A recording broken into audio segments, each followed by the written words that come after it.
আসসালামু আলাইকুম ওয়া রাহমাতুল্লাহ। প্রিয় দর্শকবৃন্দ, VAT with doctor Rauf YouTube চ্যানেলে স্বাগতম। আজ আমাদের ১৬৫তম পর্ব। আমরা ভ্যাট আইনের অধ্যায় ৩ আলোচনা করছি। অধ্যায় ৩ হল মূল্য সংযোজন কর আরোপ। কোথায় কোথায় মূল্য সংযোজন কর আরোপ করা হয়েছে, কে ভ্যাট প্রদান করবে, কে পরিশোধ করবে, এই বিষয়গুলো ভ্যাট আইনের অধ্যায় ৩-এ আলোচনা করা হয়েছে। অধ্যায় ৩ ধারা ১৫ দিয়ে শুরু হয়েছে। আমরা গত সেশনে ধারা ১৫ আলোচনা করেছি। আজকের সেশনে আমরা ধারা ১৬ আলোচনা করব। ধারা ১৬ হলো মূল্য সংযোজন কর পরিশোধে দায়ী ব্যক্তি। কোন ব্যক্তিকে মূল্য সংযোজন কর পরিশোধ করতে হবে, অর্থাৎ সরকারি কোষাগারে জমা দিতে হবে। মূল্য সংযোজন কর বা ভ্যাট প্রদান করবেন ভোক্তা বা পণ্য বা সেবার ক্রেতা, আর সরকারি কোষাগারে জমা দেবেন বিক্রেতা। এই হলো ভ্যাট প্রদান ও পরিশোধ সংক্রান্ত মূল পদ্ধতি। ভ্যাট হলো ভোক্তা কর। ভোক্তা বা ক্রেতা ভ্যাট প্রদান করবেন। তবে ভোক্তা বা ক্রেতা যখন কোনো পণ্য বা সেবা ক্রয় করেন তখন বিক্রেতাকে মূল্য দিয়ে দেন। সেই সময় সরকারকে ভ্যাট দেওয়ার মতো কোনো ব্যবস্থা নেই।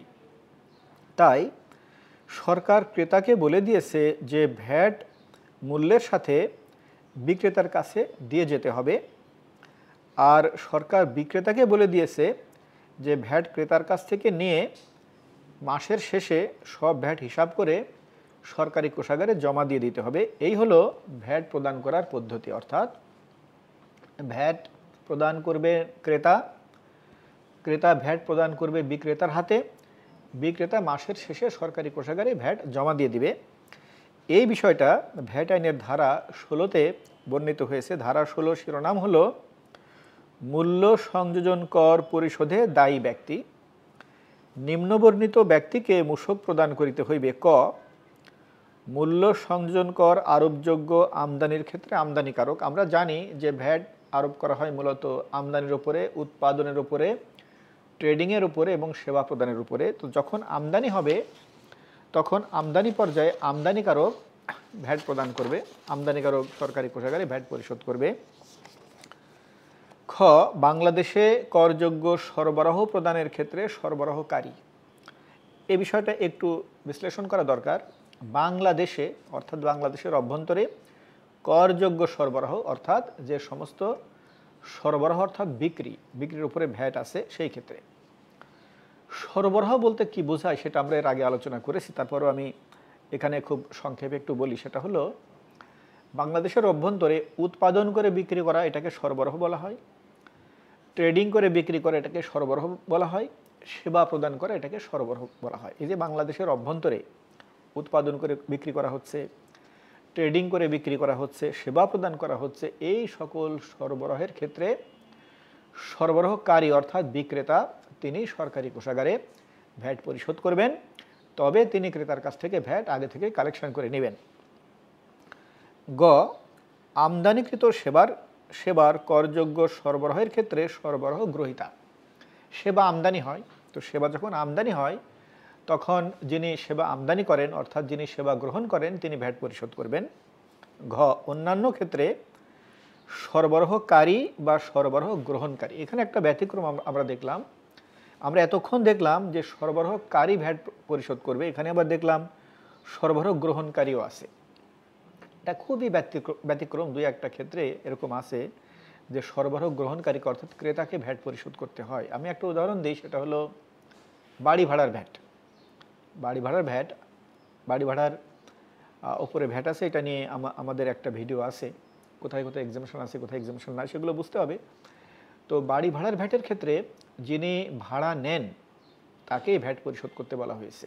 অর্থাৎ এখানে সরবরাহ গ্রহণকারী ভ্যাট পরিশোধ করে। সবসময় পণ্য বা সেবার ক্রেতাকে ভ্যাট প্রদান করতে হবে। ভ্যাট হলো ভোক্তা কর। এ বিষয়ে উচ্চ আদালতের কিছু আদেশ রয়েছে। রিট পিটিশন নম্বর 3426 1999 এর বিপরীতে সিভিল আপিল নম্বর 326 2002 এ সুপ্রিম কোর্টের আপিল বিভাগ কর্তৃক এরূপ আদেশ দেওয়া হয়েছে। তাছাড়া রিট পিটিশন নম্বর 3601 1996 এর বিপরীতে civil petition for leave to appeal number 244 2006 এ সুপ্রিম কোর্টের আপিল বিভাগ কর্তৃক এমন আদেশ দেওয়া হয়েছে। অর্থাৎ এই বিষয়টা নিয়ে এর আগে অনেক ডিসপিউট হয়েছে, কে ভ্যাট দিবেন, কোন মূল্যের ভিতরে ভ্যাট থাকবে, ভ্যাট কি অতিরিক্ত হবে নাকি ভ্যাট ভিতর থেকে কেটে দিতে হবে, এইসব বিষয় নিয়ে অনেক মামলা মকদ্দমা হয়েছে, সুপ্রিম কোর্ট পর্যন্ত গেছে এবং সেখানে সর্বশেষ সিদ্ধান্ত হয়েছে, আদেশ দেওয়া হয়েছে যে ভ্যাট বার্ডেন হলো ক্রেতার, ভ্যাট সবসময় ক্রেতাকে দিতে হবে, ভ্যাট ক্রেতা দিবেন, ক্রেতা বিক্রেতার কাছে দিয়ে যাবেন, বিক্রেতা সরকারি কোষাগারে পরিশোধ করবে। ভ্যাট ব্যবস্থাপনায় এই বিষয়টা সবসময় খেয়াল রাখতে হবে যে ভ্যাট প্রদান করবেন ভোক্তা আর ভ্যাট সরকারি কোষাগারে জমা দেবেন বিক্রেতা। অনেক সময় মাঠ পর্যায়ে দেখা যায় যে কোনো প্রতিষ্ঠান ক্রেতা আকৃষ্ট করার জন্য বা অন্য কোনো কারণে প্রচার করে থাকে যে আপনার ভ্যাট আমরা দেব। আবার কখনো দেখা যায় যে চুক্তিতে উল্লেখ থাকে যে বিক্রেতা বিক্রয় মূল্য থেকে ভ্যাট পরিশোধ করে দেবেন। এমন কার্যক্রম বিধিসম্মত নয়।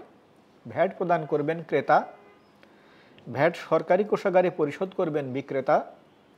ভ্যাট হবে পণ্য বা সেবার মূল্যের অতিরিক্ত, অর্থাৎ পণ্য বা সেবা মূল্যের উপরে ভ্যাটের হার প্রয়োগ করে ভ্যাটের পরিমাণ নির্ণয় করতে হবে। এই হলো ভ্যাট প্রদান এবং পরিশোধ সংক্রান্ত মূল কথা।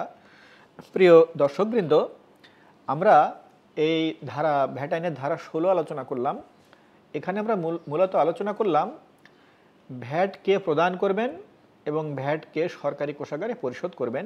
এখানে একবারে মূল কথা আমরা যদি সামারাইজ করি তাহলে দাঁড়ায় এই যে ভ্যাট প্রদান করবে ক্রেতা, সব সময় ভ্যাট প্রদান করবে ক্রেতা, ক্রেতা ভ্যাট প্রদান করবে বিক্রেতার কাছে, বিক্রেতা সরকারি কোষাগারে ভ্যাট পরিশোধ করবে। আর ভ্যাট হবে হলো মূল্যের উপরে ভ্যাটের হার প্রয়োগ করে ভ্যাট নির্ণয় করতে হবে। তো প্রিয় দর্শকবৃন্দ, আশা করি এই বিষয়গুলো আপনাদের কাছে স্পষ্ট হয়েছে। আমরা এই ভিডিওর একেবারে শেষে চলে এসেছি। অনেক ধন্যবাদ। খোদা হাফেজ। আসসালামু আলাইকুম ওয়া রাহমাতুল্লাহ।